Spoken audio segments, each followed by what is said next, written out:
Alright, we are ready to roll. Check out my high-tech luggage solution there. A few shopping bags, nothing quite like it. It's all good. Although, I have to tell you, the rain has just started to hit my face. Why? Why? It's not meant to rain at this time of year. It's just not meant to happen. I guess we just got lucky.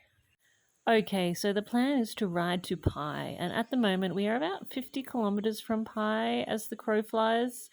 The roads are windy as can be, though, because we are in the midst of the wildest mountains. Now, an army marches on its stomach, so make sure you eat and hydrate properly before you set out on any adventures. Now, day one, we take the off-road route to Pi, which runs along the southern side of the main road. As we suspected, this was a pretty cruisy route, and it was super fun. So there was a lot of double track, a little bit of single track, winding through those mountains, and it was absolutely gorgeous.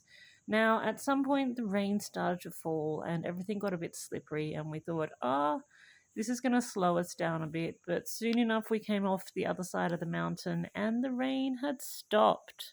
As you can see, we ended with a little waterfall to crown the day and rolled into Pi for a good meal and a good night's sleep. Now, the next day, day two, was a different story. We were planning on exploring a new route which runs to the north of the main road. And this route, we'd never been up it before, and we could see it marked on the map, but it really went through a remote area, which is kind of unusual in Thailand. Usually there are villages everywhere, but this route goes through the national park, and you go for miles and miles and miles of just absolute wild mountains and forest. So it was kind of a big deal. So, having said that, I'm not entirely sure why we wasted an hour in the morning looking for an old enduro competition trail that someone had told me existed. Anyway, we couldn't find the trail. We ended up in this dry riverbed looking for the trail, which was supposedly somewhere around there. But as you can see, there's been a lot of burning, and it's really actually hard to see the trails right now. It was all good though. We had the most adorable dog who volunteered to be our guide. He was super excited to accompany us and ran along, showing us the way all the way back to the main road. I couldn't keep the smile off my face because the dog was clearly having such a fantastic time. It was kind of impossible not to be grinning as well. Dogs have a lot to teach us about enjoying life. Anyway, soon enough, he led us back to the double track and then all the way back to the main road. So our doggy adventure was over and it was time to get into the expedition proper, which fittingly enough started with a turnoff from the main road in the middle of a graveyard. Now, this is particularly unusual since in Thailand, most Buddhists are cremated, so graveyards are not a thing you tend to come across. It was quite the ominous beginning, and from this time forward, I will be referring to this track through the mountains as the Graveyard Track, for reasons which will become increasingly obvious as time goes by. So this is how it started, under beautiful blue skies. So as you can see, we are just coming through a few little farms here. We're not in the wilderness yet. We're just approaching the edge of the national park. Now, unlike the route on the southern side, it's super dry here, and these mountains have been burnt to a crisp. Now, this is a hazard of the season, so if you want to see the beautiful rainforest before it gets burnt to a crisp every year, that's why I suggest coming over in November, December, or January. Things got pretty interesting pretty quickly.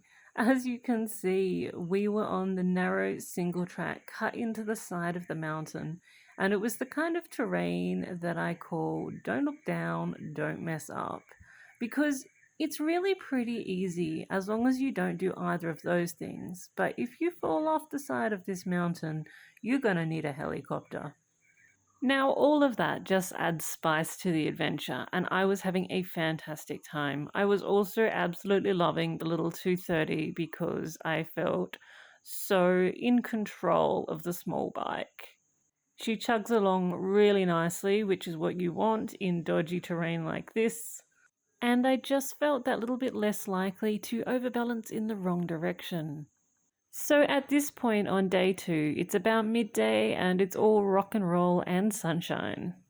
However, as time went on, we came to a junction and all of the tyre tracks went to the left and our road went straight ahead.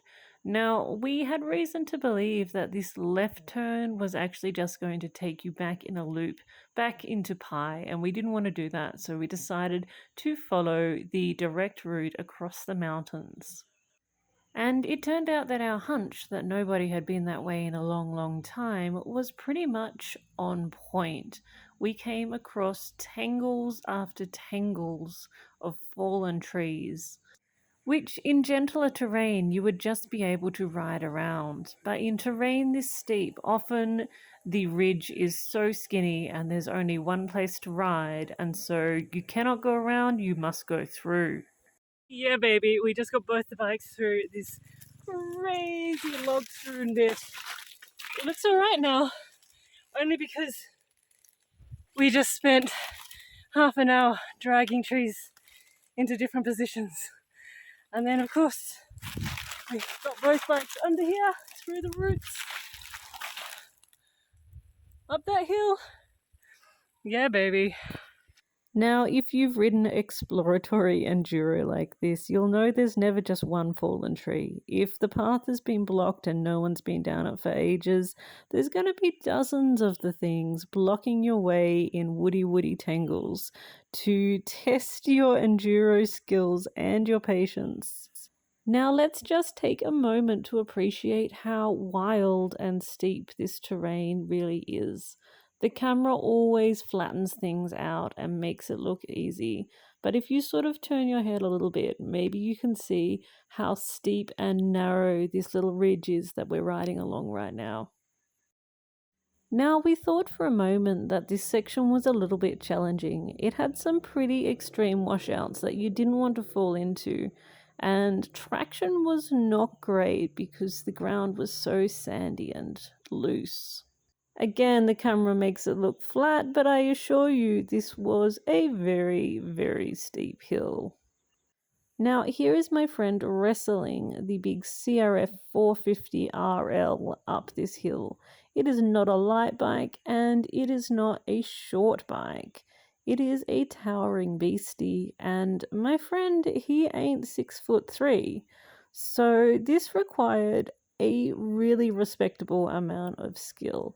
And honestly, credit where credit's due, I think he did a fantastic job. Now, I made it up here on the 230 as well, and I only stacked once, but I have to say I did manage to stack it pretty good, and I have a literally black bruise on my hip to prove it.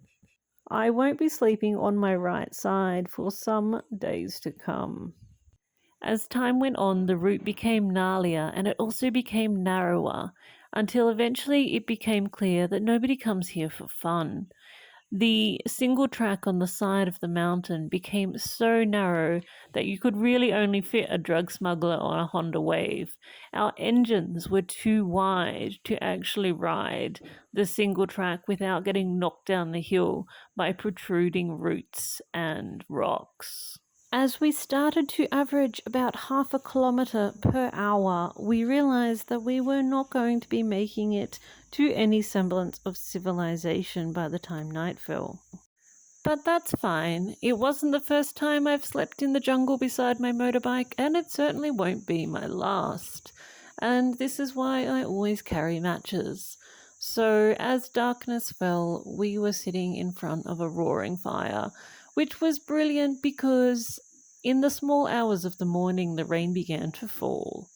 But it was fine. I actually slept pretty well. I just put on my rain jacket, and whenever I got cold I would wake up and put some more wood on the fire. Now, the main danger here was not hypothermia or wild animals or anything like that. It was dehydration. and we were rationing our water from the afternoon of day 2.